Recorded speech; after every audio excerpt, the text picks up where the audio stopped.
आत्मप्रिय धर्म बंधु, आपके भीतर बैठे परमात्मा को नमन करती हूँ। प्रिय आत्मन, भक्त कैसा होता है? भक्त होना बहुत बड़ी बात होती है। भक्त होना बहुत सौभाग्य की बात होती है।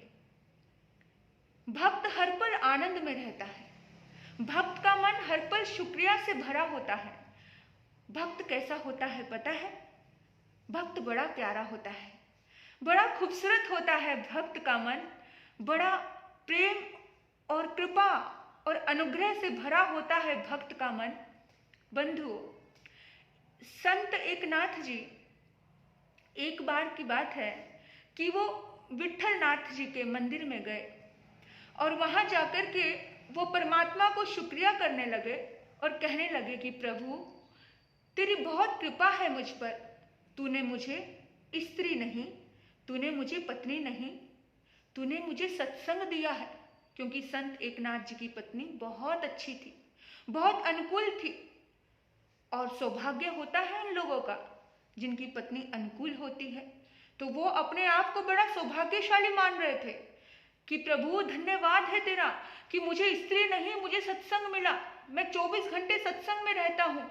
इतनी धार्मिक है, सचमुच मैं परमात्मा की भक्ति बड़े आराम से कर पाता हूँ। धन्यवाद है प्रभु तेरा।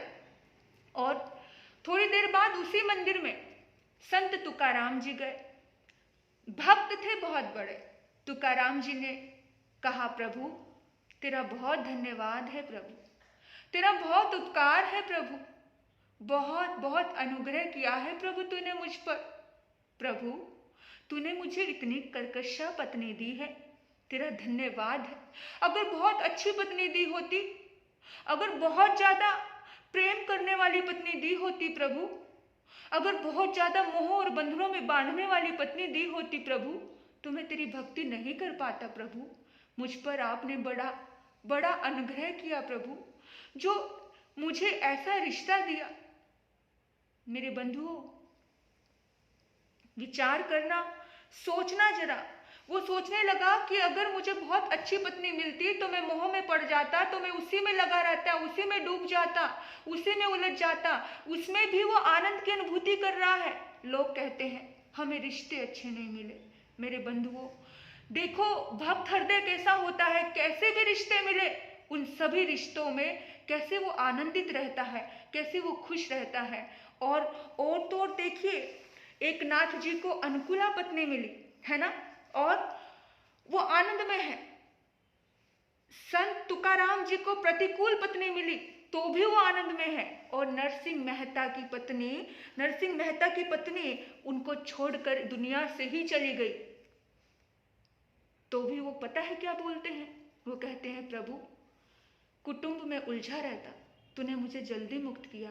अब तेरी भक्ति बहुत अच्छे से कर पाऊंगा। हे प्रभु, अगर संसार में उलझा रहता, रिश्ते नाते आसपास चिपके रहते, तो मैं तेरी भक्ति नहीं कर पाता प्रभु। अब ये दुख आया है तो ये दुख भी मुझे तेरी तरफ लेकर के गया है प्रभु। मैं धन्यवाद देता हूँ प्रभु तेरा। जैसी भी स्थिति तूने दी उसका उपकार है प्रभु। तेरी तरफ मुंह तो आया। कहते हैं सुख के माथे शिला पड़े, सुख के माथे शिला पड़े, जो दे प्रभु को भुलाए। बलिहारी गुरुदेव जो दुख को दिया मिलाए। तो क्योंकि दुख में किसकी याद आती है? ईश्वर की याद आती है। सौभाग्यशाली वो होते हैं जो दुख में भी, सुख में भी ईश्वर को याद करते हैं, क्योंकि सुख में याद करना मुश्किल होता है। अगर सुख में याद कर लो तो दुख आता ही नहीं है। सुख में सिमरन, दुख में सिमरन सब करे, सुख में करे ना कोई। जो सुख में सिमरन करे तो दुख काहे को होए। लेकिन भगवान की याद कब आती है? जब दुख होता है। तो भक्त हृदय हर हाल में मस्त रहता है। भक्त हृदय हर पल, हर क्षण सुखी रहता है। मतलब तीन स्थितियां हैं। एक के साथ प्रतिकूल स्थिति है तो भी वो धन्यवाद में है, एक के साथ अनुकूल स्थिति है तो भी वो धन्यवाद है, एक के साथ मतलब उसका छिन गया है, सब कुछ छिन जाना और फिर भी धन्यवाद देना कितनी बड़ी बात होगी। कैसे भक्त होंगे वो, धन्यवाद के पात्र हैं। ऐसे भक्त जो अपने आप को हर परिस्थिति में संतुष्ट रखते हैं। मेरे बंधुओं, क्या हम परमात्मा के भक्त बन सकते हैं? भक्त हृदय, जिसका मन भक्ति से जुड़ा होता है, वो व्यक्ति कभी दुखी हो ही नहीं सकता, क्योंकि उसका मन प्रतिपल संतुष्ट होता है, उसका मन हर हाल में शांत होता है।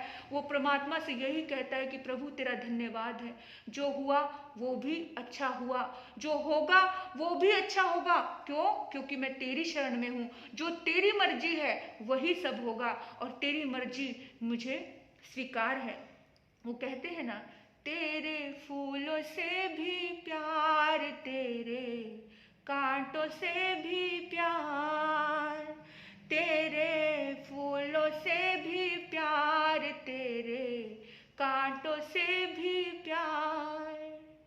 जो कांटों से भी प्यार करे और फूलों से भी प्यार करे, परमात्मा के दिए हुए सुख से भी प्यार करे, परमात्मा के दिए हुए दुख से भी प्यार करे, वो परमात्मा की कृपा प्रतिपल अनुभव करता है। फिर उसको दुनिया की कोई ताकत तोड़ नहीं सकती, कोई भी। क्योंकि परीक्षा तो हर किसी की होती है। उस परीक्षा में हमें कभी भी असफल नहीं होना, क्योंकि भगवान हमारे लिए कुछ बहुत बड़ा सोच रहा है, बहुत बड़ा। वो हमारे लिए कुछ बहुत बड़ा सोच रहा है। इसलिए अगर कहीं कोई प्रतिकूल स्थितियां आए तो घबराना मत जिंदगी में, क्योंकि अपने प्रभु से यही कहना, जो भी देना चाहे दे दे सरकार, दुनिया के तारनहार। मुझे दोनों है पसंद तेरी धूप और छाँव, मुझे दोनों है पसंद तेरी धूप और छाँव। मालिक जिस भी दिशा में ले चल, जिंदगी की नाव दाता, जिंदगी की नाव। चाहे खुशी भरा संसार देना, आंसुओं की धार देना, चाहे खुशी भरा संसार देना, आंसुओं की धार। जो भी देना चाहे दे दे सरकार, दुनिया के तारनहार, दुनिया के तारनहार। मुझे दोनों है पसंद तेरी धूप और छाँव, मुझे दोनों है पसंद तेरी धूप और छाँव। दाता जिस भी दिशा में ले चल, जिंदगी की नाव प्रभुवर, जिंदगी की नाव मालिक, जिंदगी की नाव प्रभुवर, जिंदगी की नाव। बस अपने ईश्वर से यही प्रार्थना करना कि हे प्रभु, आपके प्रति इतनी भक्ति हो, ये हृदय इतनी भक्ति से भर जाए प्रभु, कि मैं हर हाल में मस्त रहना सीख जाऊं। क्योंकि भक्त ही ऐसा होता है जो हर हाल में मस्त रहता है। आप देखो संत मीराबाई को, कैसी भक्ति थी, हर हाल में मस्त था उनका दिल, उनका मन हर हाल में मस्त था। भक्तों को जब हम पढ़ते हैं तो ऐसा लगता है कि काश हम भी हमारे भीतर में भी वो भक्ति की प्रकाष्ठता हो, वो भक्ति का जो उत्साह होता है वो बहुत आनंद देने वाला होता है। मैंने देखा ऐसे भक्तों को जो परमात्मा के गीत गुनगुनाते गुनगुनाते रो पड़ते हैं, जो भक्ति में डूब जाते हैं। ऐसी भक्ति को मैं नमन करती हूँ। ऐसे महान पुरुषों की, महान भक्तों की भक्ति हे प्रभु मेरे भीतर में भी प्रकट हो, सबके भीतर में प्रकट हो। सभी भक्त हृदयों को प्रणाम करती हूँ। आपने मुझे सुना, आपके भीतर बैठे परमात्मा को नमन करती हूँ। ओम शांति।